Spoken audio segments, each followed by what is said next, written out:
ठीक नहीं कुछ देर से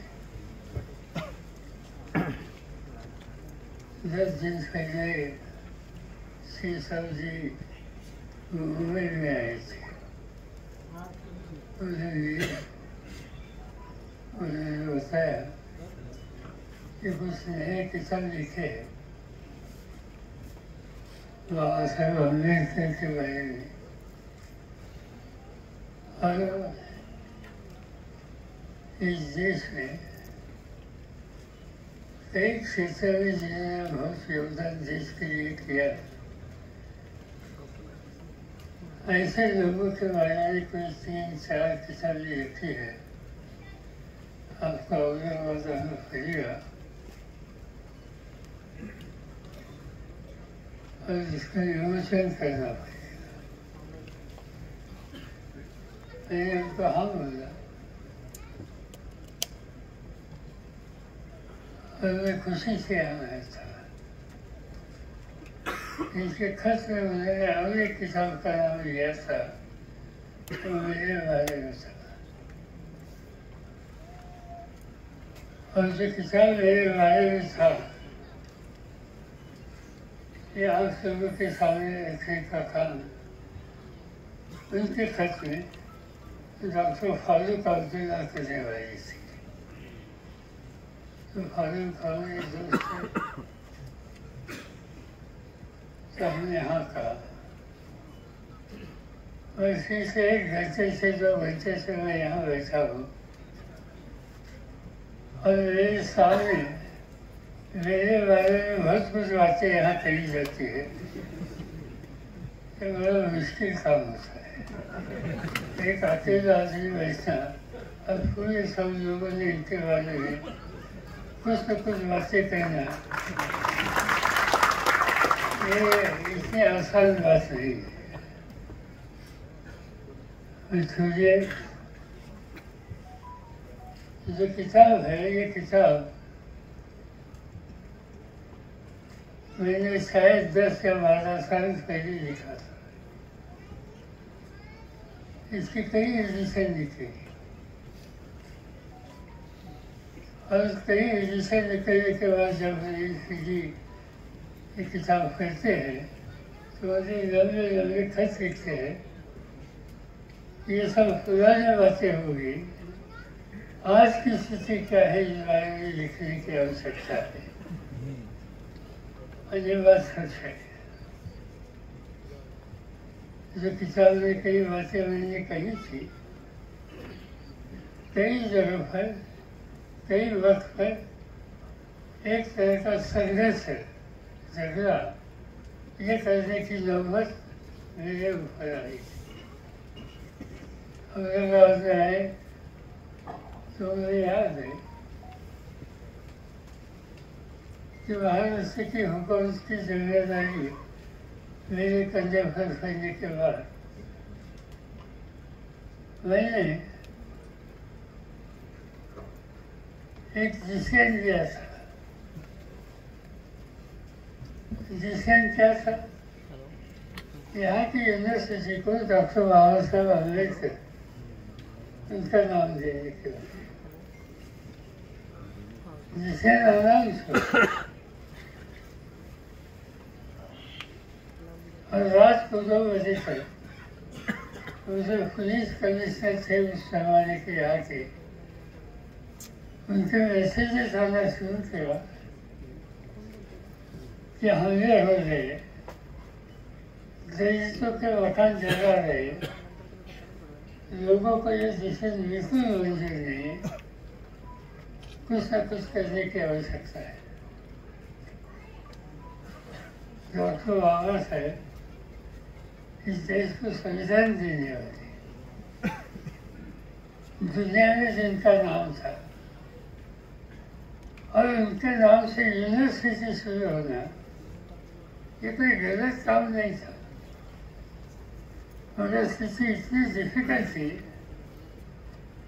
कि अच्छी से हम लोगों को वो डिसीजन वहाँ उसको स्थगित करना हो। और मुझे मेरी गलती ध्यान में आ गई कि ये डिसीजन मैंने ले लिया, मगर नई फिजिक को कॉन्फिडेंस से लेने की आवश्यकता थी, ये काम उससे हुआ नहीं। और इसलिए फिर मराठवाड़ा के जितने कॉलेज थे, इन कॉलेजेस में जाकर मैंने नौजवानों के साथ बातचीत की और लोगों को, नौजवानों को तैयार किया। और आज मुझे खुशी है कि यूनिवर्सिटी का नाम डॉक्टर बाबा साहब अम्बेडकर। कई बातें ऐसी होती है कि जिसकी कुछ न कुछ शक्ति से कदम उठाने की आवश्यकता थी। मैं गया था एक दिन अमेरिका, तब देश का डिफेंस मिनिस्टर था। वॉशिंगटन में मेरा फ्रेंड वहाँ उतर गया। और एक सिस्टम होती है, कोई भी देश का डिफेंस मिनिस्टर जब दूसरे देश में जाता है तो उसको सैल्यूट देने के लिए वहाँ के आर्मी की टीम भेजी गई। मैं हवाई जहाज से उतरा वाशिंगटन, सामने वहाँ के आर्मी की टीम भेजी थी। मुझे सैल्यूट दे दिया और मेरे ध्यान में एक बात आ गई कि वहाँ से 200 आर्मी के जवान थे, इनमें से एक भी जवान नहीं था, सब लड़कियाँ थी। मुझे आश्चर्य लगा, अमेरिका जैसे कंट्री में आर्मी की बहुत बड़ी जिम्मेदारी लड़कियों के ऊपर दी है। मैं ये सोचना शुरू किया कि हिंदुस्तान में क्यों नहीं हम कर सकते, हिंदुस्तान में करने की आवश्यकता क्यों नहीं है। एक सिस्टम होती है डिफेंस मिनिस्ट्री में, हर मंडे को सुबह 9 बजे डिफेंस मिनिस्ट्री के चेम्बर में ऑफिस 4 लोग बैठे हैं, army chief, navy chief, air force chief और डिफेंस सेक्रेटरी और डिफेंस मिनिस्टर। और सब बहस करते हैं कि देश की स्थिति क्या है, पाकिस्तान बॉर्डर की स्थिति क्या है, चाइनीज बॉर्डर की स्थिति क्या है, श्रीलंका में मछलियों की स्थिति क्या हो रही है, समझदार नेवी की स्थिति क्या है। ये सब डिस्कशन हमेशा होती है। तो मैंने अमेरिका से आने के बाद इस विषय का डिस्कशन हमारा हो गया और मैंने सब आर्म फोर्सेस के प्रमुख लोगों को कहा कि अमेरिका में आज डिफेंस की जिम्मेदारी लेने के लिए वहाँ की लड़कियाँ आती है, तो यहाँ क्यों नहीं करी। तीनों लोगों ने, आर्मी चीफ हो, नेवल चीफ हो, एयरफोर्स चीफ हो, तीनों ने कहा यह हो नहीं सकता, लड़कियाँ ये काम कर नहीं सकती। मैंने बोला ठीक है, आप सोचो, एकदम नाम है बोलो। और 1 महीने के बाद फिर ये सब्जेक्ट मैंने निकाला। ये सभी का सामान हो गई था। फिर मैंने और 1 महीना उनको दे दिया और वो सब्जेक्ट मैंने वहाँ उनके सामने रखा, तो तीनों का जवाब वही था। तो मैंने बाद में कहा कि देश की जनता ने डिफेंस मिनिस्ट्री की जिम्मेदारी मेरे कंधे पर दी है, जिससे लेना ये मेरा अधिकार है और जो जिससे मैं लूँगा देश के हितों की रक्षा करने के लिए, इसके अमल करना आपका फर्ज है। ये मेरा डिसीजन है। आज से इंडियन आर्मी, इंडियन एयरफोर्स वहाँ लड़कियों को मौका देना चाहिए। और शायद आपको याद होगा 26 जनवरी की परेड जो दिल्ली में होती है, आजकल इस फरीद की लीडरशिप लेजिस्लेटिव फरीद और दूसरा बात है, लोगों को ज़्यादा मालूम है ऐसी बात है कि हमारा एयरफोर्स जो है इसका एक्सीडेंट रेट थोड़ा ज़्यादा है कई देशों से। गलती होती है, कभी कुछ होता है तो एक्सीडेंट होते हैं। आपसे शायद करके या परसों के अखबार में पढ़ा होगा कि पड़ोसी देशों में 2 दिन पहले बड़ा एक्सीडेंट हुआ, अच्छा लोग वहाँ गए। तो ये उसने एयरफोर्स में होता था। जब मेरी डिफेंस मिनिस्टर छोड़कर मुझे यहाँ आना पड़ा महाराष्ट्र में चीफ मिनिस्टर की जिम्मेदारी लेने के लिए, 2 साल के बाद ऐसे मुझे एयरफोर्स चीफ जो थे वो मिलने के लिए आए थे। मैंने पूछा उनको, लड़कियों को मौका दे दिया, इसका असर क्या हो गया, एक्सीडेंट रेट के बारे में क्या स्थिति है? उन्होंने कहा कि एक्सीडेंट रेट लड़कियों के ऊपर जिम्मेदारी लेने के बाद बहुत नीचे आ गया। लड़कियों को काम दिया, एक्सीडेंट कम हुए। मैंने पूछा ये क्यों हो गया, कैसे हुआ? मैंने लड़कियों की एक आदत है बचपन से, जो काम उनको देते हुए वो समझदारी से करते। समझो, उनको सब्जी काटने का काम दिया और उनका ध्यान दूसरे समझ रहेगा तो उनके फिंगर खोल लो, कुछ ना कुछ हो जाएगा, शायद खून बाहर आ सकती है। और इसे जो काम उनको दिया है वो छोड़कर दूसरा काम लड़कियाँ कभी करती है। और लड़के की एक आदत है, उनको जो काम होता है वो छोड़कर उनकी नज़र दूसरी सब ज़्यादा होती है और इससे ये स्थिति होती है। तो बाकी बात छोड़िए, मगर महिलाओं को आरक्षण देने का काम हमने जो किया तो शुरू में लोग नाराज थे, मगर आज मैं देखता हूँ कि कई क्षेत्रों में आज इस देश के लड़कियाँ, हमारी बहनें, हमारी माँ, चाहे वो जिम्मेदारी समझदारी से लेकर देश को एक तरक्की के रास्ते पर लेने के लिए अच्छी मेहनत करते हैं। और एक बात से एक समय में मेरे ऊपर एक संकट आया था। आप जानते हैं अपने राज्य में गणपति फेस्टिवल, गणेश उत्सव बड़े पैमाने पर होता है। और जब गणपति की जब उत्सव होता है तब गणपति विसर्जित करने का एक दिन होता है। और वो दिन चाहे होम मिनिस्टर हो या चीफ मिनिस्टर हो या डिफेंस मिनिस्टर अधिकारी हो, वो कभी सो नहीं सकते आराम से, आखिरी गणेश जब तक जाते नहीं सकते। और उस दिन मैं CM था, आखिरी दिन था, मेरा ध्यान था पूरे महाराष्ट्र के सभी राज्यों के सभी जिलों में। और मेरे पास इंफॉर्मेशन आई, वो रोहिणी में कुछ न कुछ गणेश के जो मंदिर होते हैं ना, 1, 2, 3, 4, 5, इसमें ऑफिस में झक रहा था, मेरा मंदिर आगे जाएगा या तुम्हारा जाएगा, और इससे वहाँ प्रभु नहीं झक रहा था।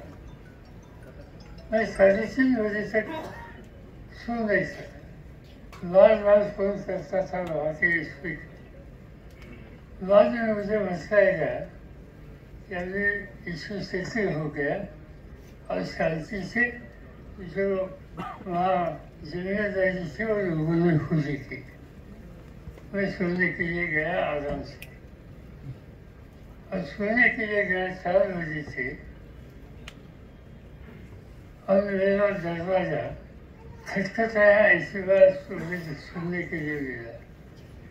रात को 1 बजे से 4 बजे कौन मेरे दरवाजा खटखटाने के लिए आ रहा है? उसका देखा लाइट से जाता, कोई नहीं थे। और मुझे लगा ये तो अर्थक्वेक नहीं, तो अर्थक्वेक होने की शंका मेरे मन में आ गई। मैंने टेलीफोन किया कोयना में, कोयना नाम था जहाँ मैं, वहाँ एक जमाने में बहुत बड़ा अर्थक्वेक हुआ था, कई लोग हुए थे। तो वहाँ कॉन्टैक्ट किया मैंने, और वहाँ मुझे बताया गया कि यहाँ कुछ नहीं हुआ, मगर भूकंप तो हुआ है महाराष्ट्र में, वो तिराली में हुआ है, लातूर के पास। तो मेरे अंदाज आ गया ये कितना सीरियस है। मैंने ऑफिसर्स को उठाया, जगह हवाई जहाज तैयार करने के लिए कहा, और मैं सुबह 7 बजे लातूर में लैंड हुआ था। और लातूर में लैंड होने के बाद मैंने लातूर और आसपास के गाँव में जाकर स्थिति देखी। हजारों मकान गिरे थे, कई लोग जख्मी हुए थे, खून बह रहा था, बच्चे रोते थे। एक बहुत जबरदस्त समस्या राज के ऊपर आ गई। मैंने मेरे सब प्रोग्राम कैंसिल किए और मैं 15 दिन के लिए वहाँ रहा। और वहाँ रहकर हमने 1 साल में कम से कम 2 लाख से ज़्यादा नए मकान बनाए, जो रिहेबिलिटेशन करने की आवश्यकता थी, ये सब बातें पूरी की। और इसमें वहाँ की जनता कामयाब हो गई। मिलकर मेहनत करके ऐसी समस्या का सामना करने की ये तैयारी रखी तो रास्ता निकल सकता है। ये बात मैंने लातूर के भूकंप के समय ली थी। ऑफिस आ गए, चीफ मिनिस्टर के दफ्तर में बैठा था, 12 बजे थे, और वहाँ वाम राज का आवाज़ आ गया। वाम राज का आवाज़ आने के बाद तो सीएम की चेम्बर है, वहाँ से एक फर्जा पर राज का आवाज़ आया था। वहाँ एयर इंडिया का दफ्तर था। तो आवाज़ सुनने के बाद मैं तुरंत वहाँ गया और देखा क्या चीज़ है। तो मुझे पक्का मेरे ध्यान में बात आ गई, यहाँ कोई ना कोई एक्सप्लोजन हुआ है। इससे पहले मैं देश का डिफेंस मिनिस्टर था और उससे मुझे ये मालूम था कि यहाँ किसका इस्तेमाल किया गया है। एक RDX नाम का एक प्रोडक्ट तैयार होता है, बहुत डेंजरस होता है।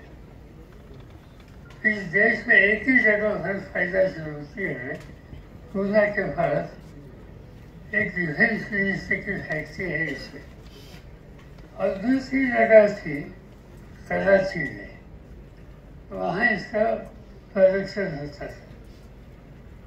मैंने पूना के डिफेंस यूनिट जो इसको कॉन्टेक्ट किया कि आज इसका प्रोडक्शन कितना किया, कब से किया।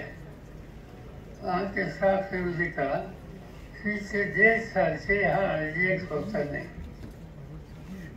मुझे पता लगा यहाँ RDX होता नहीं। इंडिया बिल्डिंग के पास RDX का इस्तेमाल किया गया है, तो कहाँ से आ सकता है। तो मुझे आशंका लगी कि ये कराची से आ सकता है। और बाद में पता लगा कि और 10 जगह पर ऐसे स्कूल हुई थी और सभी जगह पर वही RDX यूज किया था, और वो RDX कराची में बनता था। तो मेरे मन में साफ बात आ गई एक साजिश है, पड़ोसी देशों से साजिश है, और ये साजिश में ऐसी जगह का सारा उन्होंने सिलेक्शन किया है, गंजाम जी, गणेश जी का मंदिर, तीसरा पासपोर्ट ऑफिस, चौथा गवर्नमेंट के और 2-3 ऑफिस।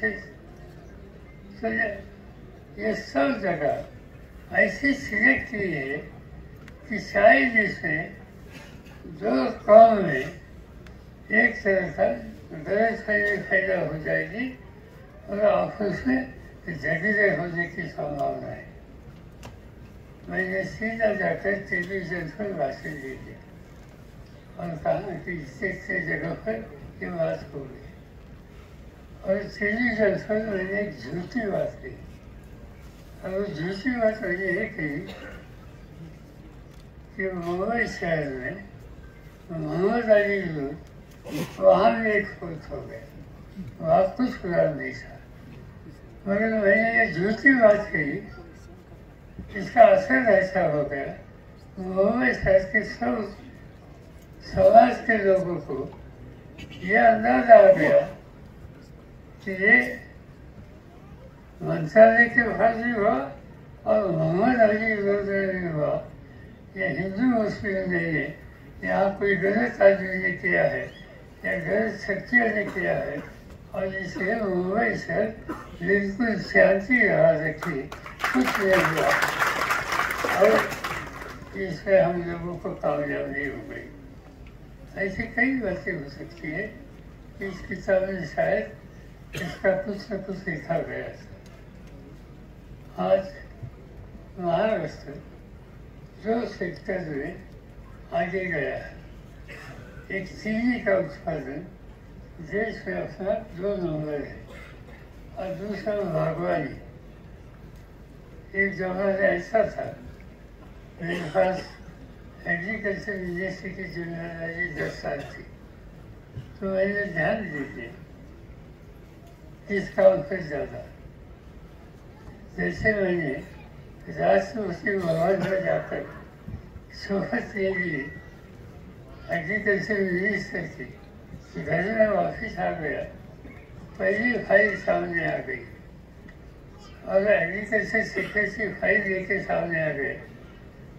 मैंने देखा फाइल में क्या है, फाइल में लिखा था देश का अनाज का स्टॉक 3 महीने का है, इसमें जल्दी से जल्दी इम्पोर्ट करने की आवश्यकता है, और इम्पोर्ट नहीं करेंगे, विदेश से नहीं लाएंगे, तो 3 महीने के बाद इस देश में भूख मारी होगी।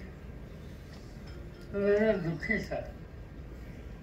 हिंदुस्तान एग्रीकल्चर कंट्री, और अनाज की समस्या हल करने के लिए अमेरिका से अनाज मांगने की जरूरत मेरे ऊपर आ गई, ये बात ठीक थी, कोई चॉइस नहीं था, हमने विफल किया, मगर ये चैलेंज मैंने स्वीकार किया, और 2 साल के बाद देश की स्थिति बदली। देश की स्थिति ऐसी बदली, किसानों को अच्छी कीमत दे दी, अच्छा सीज दे दिया, नई इसमें जो इन्वेस्ट करके इसमें काम करने वाले साइंटिस्ट थे, उनको इंकरेज किया, और उनको इंकरेज करके उनको पूरी ताकत देकर एग्रीकल्चर प्रोडक्शन कैसा बढ़ेगा इस पर ध्यान दीजिए। और खुशी बदली कि जो देश विदेश से अनाज आता था, वो देश दुनिया का 2 नंबर का एक्सपोर्टर बना, और आज चाहे गेहूँ हो, चाहे चावल हो, चाहे चीनी हो, आज दुनिया में 1 या 2 नंबर का उत्पादन करने वाला देश भारत है। तो ये हो गया, इसमें कामयाबी हुई। बागवानी एक जमाना ऐसा था, किसी ने ऑरेंज खरीदा, या दूसरा फल खरीदना, तो फलों से पूछते थे घर में कोई मेहमान है। जब कोई मेहमान होता था तो फल खरीदने की आदत हम लोगों को थी। और हमने हॉर्टिकल्चर मिशन नाम की ऑर्गेनाइजेशन शुरू की, यहाँ से शुरू की, अहमदाबाद से। अहमदाबाद और जालना, तो दो एरिया में तो मौसमी को क्या कहते हैं, मौसमी, वहाँ बड़ी अच्छी खेती थी मौसमी की। और वो देखने के बाद यहाँ हो सकता है तो पूरे देश में क्यों नहीं हो सकता, और बाद में देश में क्यों नहीं हो सकता, देश की जिम्मेदारी ये करने से। और आज दुनिया में बागवानी अड़चन के बारे में हिंदुस्तान का नंबर दूसरा है। इतना बड़ा प्रदर्शन आज हम लोगों ने किया। किसानों ने मेहनत, उनके पसीना की अच्छी कीमत, ये देने के बाद क्या परिवर्तन हो सकता है, ये देश में हम लोगों ने देखा। किसानों ने ये पैदावारी की थी और इससे कई बातें ऐसी है कि ये किताब में आई है। नई बातें लिखने की सूचना कई साथियों देते हैं। आज देश की स्थिति बदली है। यहाँ चुनाव की बात की गई, क्या स्थिति थी 4 महीने पहले, 5 महीने पहले, जब चुनाव की परिस्थिति थी कि देश का प्रधानमंत्री, उनके साथी क्या बातें लोगों के सामने रखते थे,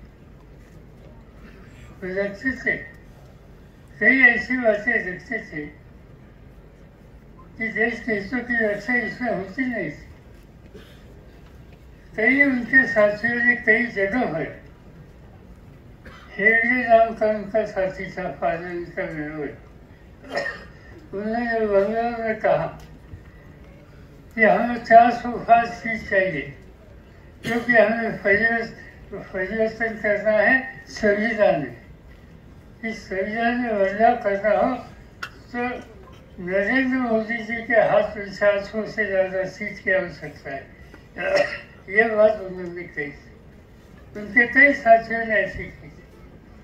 और ये बात सीधी सामने उनकी चलेगी थी कि देश की संविधान जो बाबा साहब अम्बेडकर ने दी, इस देश के हर आदमी का अधिकार जिसमें था, इसमें परिवर्तन करना चाहते थे और इसीलिए उनको 400 सीट थी। ये स्थिति देश के लिए फायदेमंद नहीं थी और मुझे खुशी है कि इस देश की जनता ने ये संविधान की बदलाव लाने की बात की, जिन लोगों ने उनको समर्थन है, इसलिए ये हो गया। आज हम देखते हैं फादर से कई लोग जिनके हाथ में देश के हुकूमत है, उनकी सोच में बदलाव नहीं आया।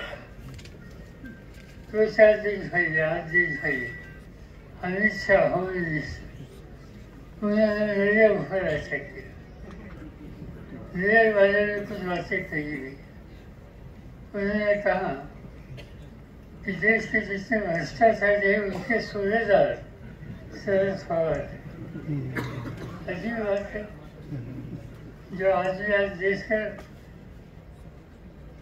होम मिनिस्टर है, होम मिनिस्टर ऐसा आदमी है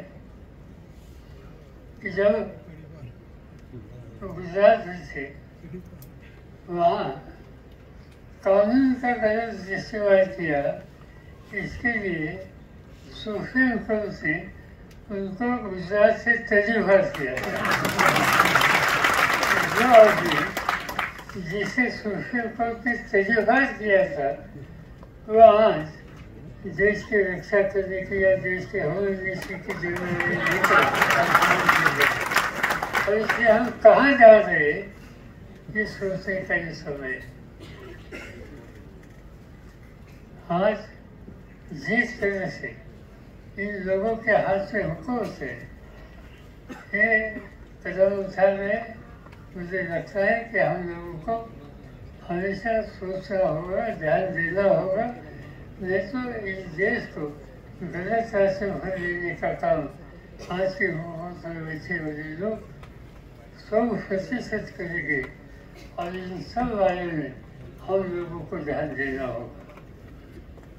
अभी मैं कोई ज़्यादा समय देना नहीं चाहता, इतना ही कहता हूँ कि ये किताब तैयार हुआ, किताब की जिम्मेदारी जो ली थी उन्होंने अच्छी तरह से यहाँ ली और दिन वाले में आपसे कई किताब के बारे में बातें चाहे शेषराम चौहान हो, बाकी साथियों से सुनी।